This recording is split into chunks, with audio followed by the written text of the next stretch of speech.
There has been a GoFundMe set up for Syko Stu, the wrestler Raja Jackson assaulted over the weekend. A link will be in the description and pinned at the top of the comments if you want to help him out. Magomed Ankalaev believes his rematch with Alex Pereira will be much easier. The two are set to fight at UFC 320 on October 4th.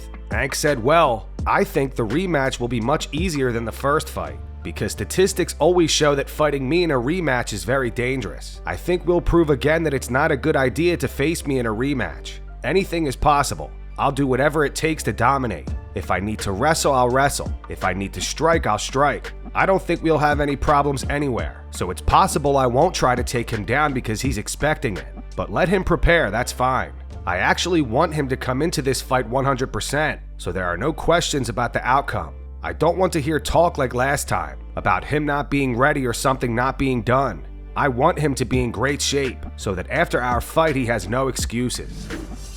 Daniel Cormier discusses his latest back and forth with Jon Jones. If you missed it, last week DC said that he could not put Jon in his Mount Rushmore of MMA fighters due to the fact that he's popped for PEDs. Jon then responded on X saying high school state champ, JUCO national champ, youngest UFC champion, greatest in MMA history, a lifetime of loss, victories, and sacrifice, and this guy wants to write it all off as steroids. Honestly, it's insulting, but I can't help but laugh, knowing it was God-given abilities that made him feel so inferior. On Good Guy, Bad Guy, DC responded to Jon saying, "Here's the problem. I only answer the questions asked to me.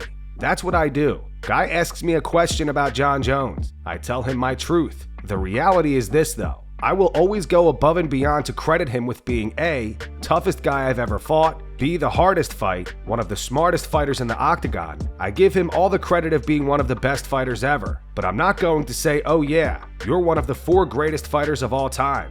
When, like you said, Chael, over the course of that career, there was a moment where you made the decision to do something that you weren't supposed to do to elevate you inside of an octagon in a fist fight. I also say this, Chael, he's not the only guy I fought like that. He's just the only one I couldn't beat.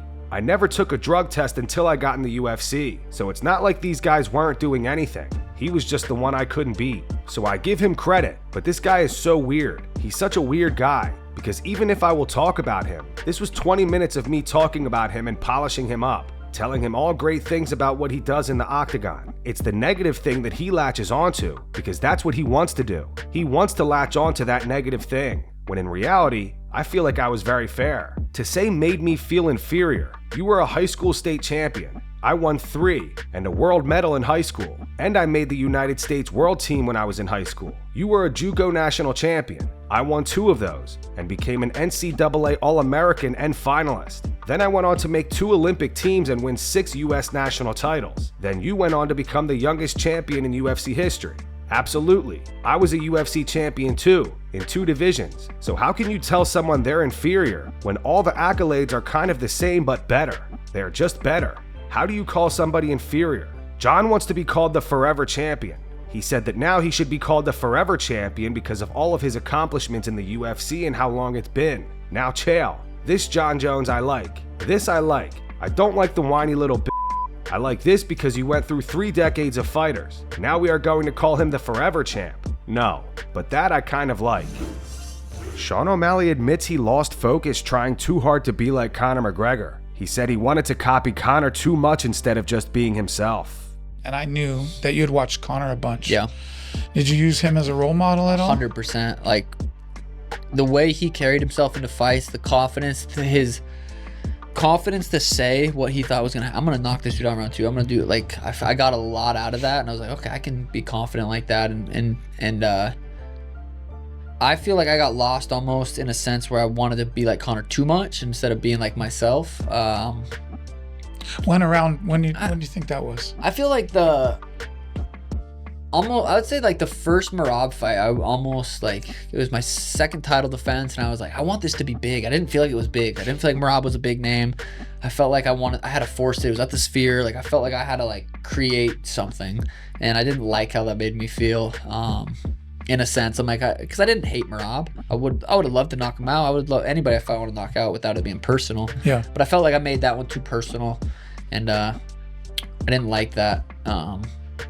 But that was kind of the only time I feel like I really forced anything. The Cheeto beef I felt was real. Like, I didn't like that. Like that was a real one.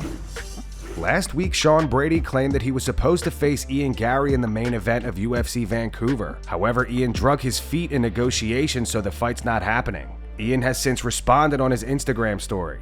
I don't know why Ian's dragging his feet or whatever he was doing, and now they put in RDR and Fluffy. So now, once again, we're sitting and waiting. So, thanks, Ian. Just lost another main event because of you, my man. So I woke up this morning, phone was hopping because apparently I'm fighting Leon Edwards. That's news to me. And Sean Brady said that I'm avoiding a fight with him. Listen, do I need to argue my case on this, or does everyone know that Sean Brady's full of Moral of the story, don't believe everything you see on the internet, folks. Daniel Cormier was recently back in the gym sparring. He posted footage of him working with a younger fighter, and despite the guy being half his size, fans were impressed with how well DC can still move. Let me know your thoughts in the comments.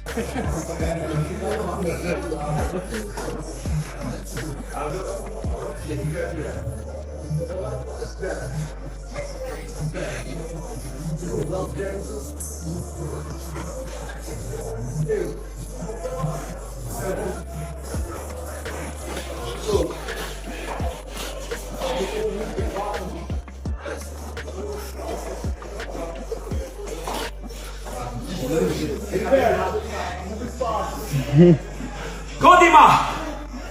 You fast! No. Let's go, Dima! Dimitri! Come on, Dima!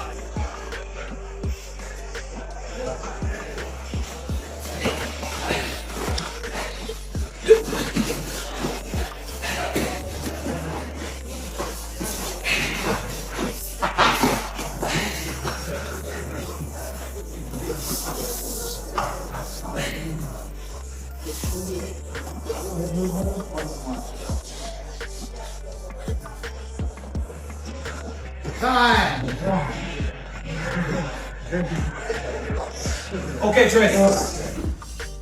Brendan Schaub gave his take on the Raja Jackson situation, and despite being close friends with Rampage, he says he cannot defend Raja. And I'll be transparent, I like Raja, and obviously I adore Rampage. Me and Rampage have a great relationship. I love Rampage. And it's just by nature, my initial thought was when I heard about this, and I spoke with Rampage, when I heard about this, I went, all right, how can I defend Raja? I look at all the videos, I watched the full live stream and all that. I got nothing. I got nothing. Oh, I can't, you can't defend this. I see this, it's so sad. Because he was just getting started, and that all goes away if this veteran pro wrestler decides to press charges. That pro wrestler goes, this was a bit or this was a work, and he just thought that's how it works, I'm not pressing charges. Raja's still gonna take a lot of heat online, but you're not doing jail time. Then we can figure it out. But if that dude wakes up and somebody's in his ear and goes, dude, you gotta make this dude pay. He has to learn a lesson and he presses charges, it's gonna be tough. It's gonna be really tough. Attempted murder, aggravated assault, it's gonna be tough. Talking about felony, you know? Sean Strickland gave his thoughts on the Raja Jackson situation and has been receiving a good bit of backlash over it. Sean does not think Raja should go to prison. On X, he wrote, Jackson's kids shouldn't go to jail. Prison should always be a last resort. I was arrested at 19 for 2 felony AGBIs. I would have spent 5 to 6 years in prison if the DA had its way. After 6 years in a cell coming out with nothing, being indoctrinated with gangs and violence, I guarantee I would have killed someone. There was one guy telling me about he picked up a murder charge, and I remember being impressed by him. That would have been my future. Instead, I pled and took 100 days jail or work release, a ton of anger management, and a decent amount of victim restitution after a miserable 2 years of court. Luckily, a lawyer took my case for free because I didn't have a dollar to my name. Bottom line is, it's not about the person in prison, it's about who they become when they're out of prison. And I believe if I wasn't offered that deal, I would be dead today, and more than likely would have resulted in someone else's death as well. My 2 cents, rehabilitation over prison always. To read off the top replies on that post, opinion.